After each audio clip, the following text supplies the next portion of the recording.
তার মা হলো আর্জেন্টিনা, সে হলো ব্রাজিল। কি ঝগড়া করো? তোমাদের তো আমার লেভেলই নাই।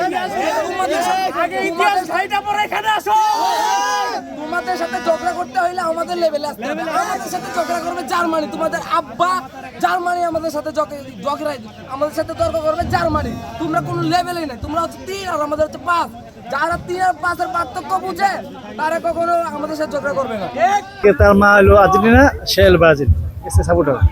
তাহলে ঘরের ভিতরে তো দ্বন্দ্ব শুরু। জি জি সঠিক। আসলে ঘরের ভিতরে বিশ্বকাপটা কেমন উপভোগ করেন? বহুত অনেক আমার প্রতি অনেক রাগ। আমি আমার ছেলে বলতেছে ব্রাজিল করবে, আমি না আর্জেন্টিনা। না আমি সেই ব্রাজিল, হ্যাঁ বলছে আর্জেন্টিনা। এটা নিয়ে দ্বন্দ্ব। আমি সেবার গেঞ্জি কিনে দিলাম আজকে তাকে, 250 টাকা গেঞ্জি কিনে দিলাম, সে ব্রাজিল করবে বলছে। কোন জেলার যারা ব্রাজিল সমর্থক আছে তাদের মিলন মেলা সামনে আমাদের যে হেক্সা মিশন, আমরা হচ্ছে এবারে হচ্ছে 6 নম্বর বিশ্বকাপ নিয়ে হেক্সা মিশন কমপ্লিট করবো।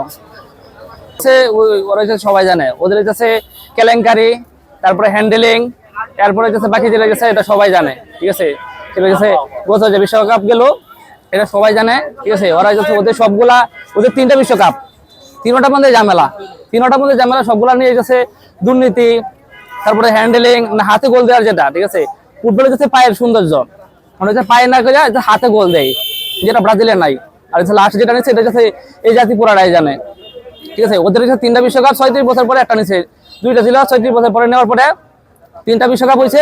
ওরা যদি আমাদের লেভেলে আসতে চাই ওদের আরো 100 বছর লেগে যাবে, ওদের আর সম্ভব না। এবার বিশ্বকাপে গেছে ওরা গেছে এই প্রথম রাউন্ডে বাদ পড়বে। আচ্ছা, কালকে হচ্ছে সারা রাতে 1,000 টাকার পরে ঠিক আছে খেলা দেখা যেটা অনুভূতি দেখা খুব ভালো লাগছে। ঠিক আছে, আশা করি এবার ব্রাজিল ভালো কিছু করবে।